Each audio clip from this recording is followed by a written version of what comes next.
नमस्कार। वोट अधिकार यात्रा के दौरान कांग्रेस नेता राहुल गांधी ने बड़ा दावा किया। राहुल गांधी ने बताया कि किस तरह बीजेपी के सांसद उनके संपर्क में हैं।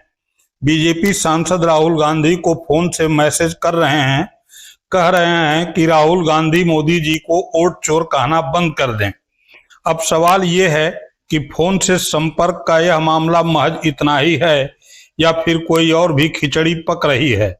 पूरी बात को समझने से पहले राहुल गांधी के बयान को सुन लेते हैं। मैं बीजेपी के 2-3 एमपीज को जानता हूं।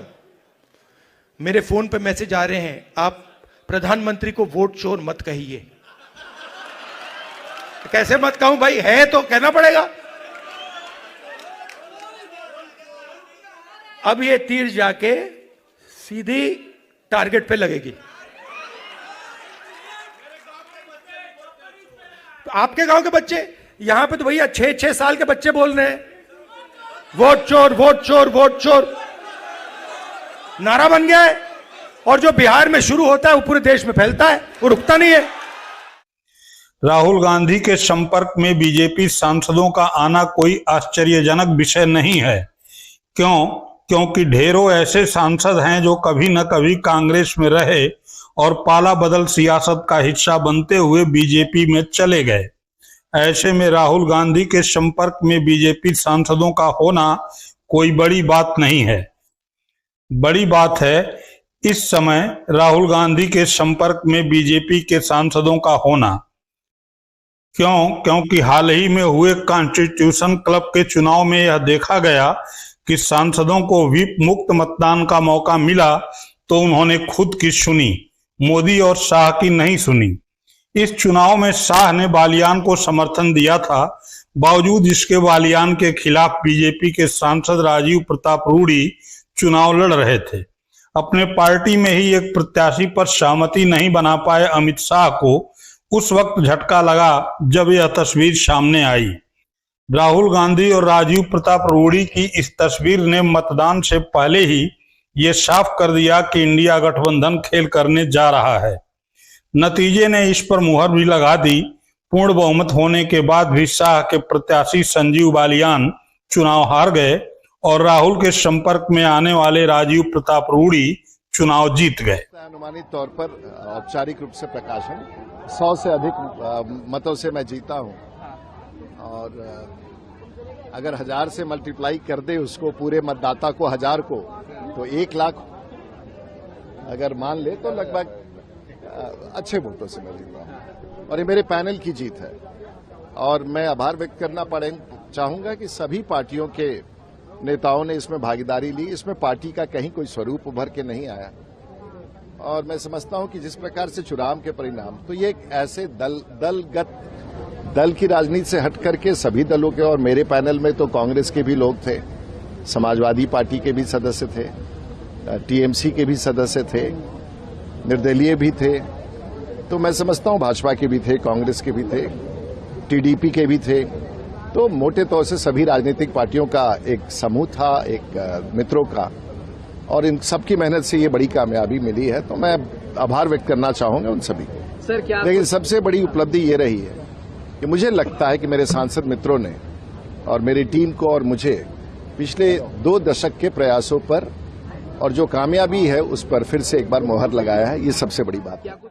यह मोदी और शाह के लिए साक्ष्य था, क्योंकि बीजेपी के सांसदों ने अमित शाह के ही प्रत्याशी के खिलाफ वोट देकर यह स्पष्ट संकेत दे दिया कि मौका भी मुक्त वोटिंग का मिला तो वे राहुल गांधी की पसंद को भी अपनी पसंद बना सकते हैं। निश्चित तौर पर इस समय भी बीजेपी के कुछ सांसद राहुल गांधी के संपर्क में हैं। अब एक बार फिर वैसा ही समय चल रहा है। उपराष्ट्रपति पद के लिए मतदान होना है। यह मतदान भी व्हिप की बंदिशों से मुक्त होगा।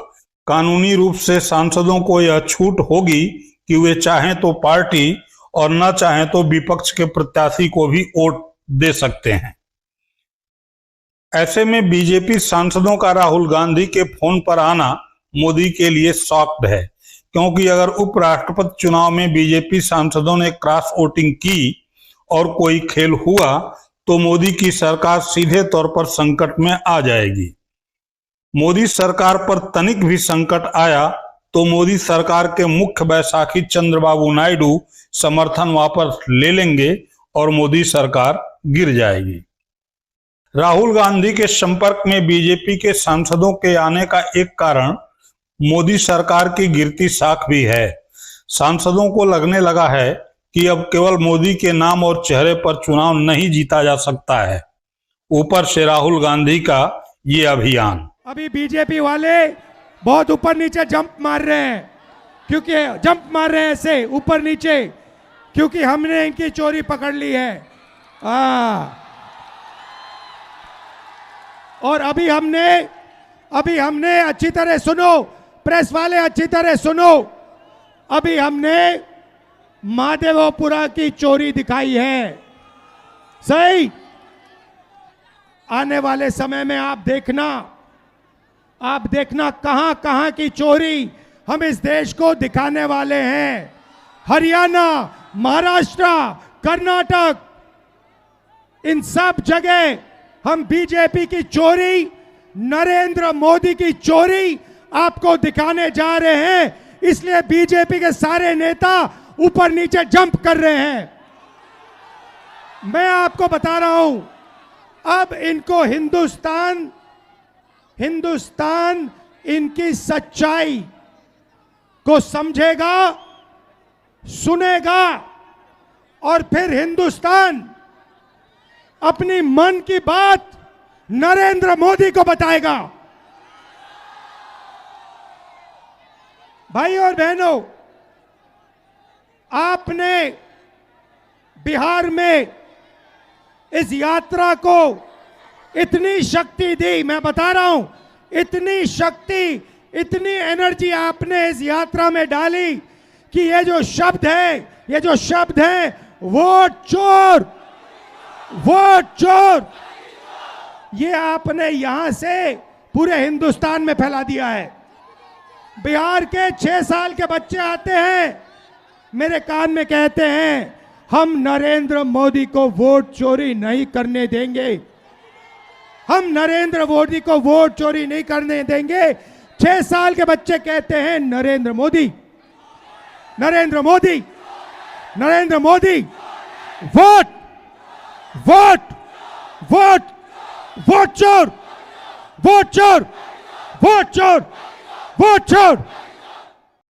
राहुल गांधी के इस अभियान से एक बात तो स्पष्ट है कि बीजेपी के वे सांसद जो दलित, पिछड़े और अल्पसंख्यक वर्ग से आते हैं, उनकी राह बीजेपी के बैनर तले अब आसान रहने वाली नहीं है। ऐसा ही बीजेपी के सांसदों के लिए एक बार फिर दलित और पिछड़ों के साथ ही अपने क्षेत्र के अल्पसंख्यकों का वोट पाना भी आसान नहीं होगा। ऐसे में राहुल गांधी फोन पर बीजेपी सांसदों से हुई पूरी बात बताएं या न बताएं, लेकिन ये बिल्कुल स्पष्ट है कि राहुल गांधी के संपर्क में आने वाले बीजेपी के कुछ सांसद सियासी खिचड़ी पका रहे हैं जो मोदी की नींद उड़ाने वाली है। आप अपनी राय कमेंट बॉक्स में जरूर लिखें, वीडियो को लाइक करें, शेयर करें और चैनल को सब्सक्राइब करना न भूलें। बहुत बहुत धन्यवाद।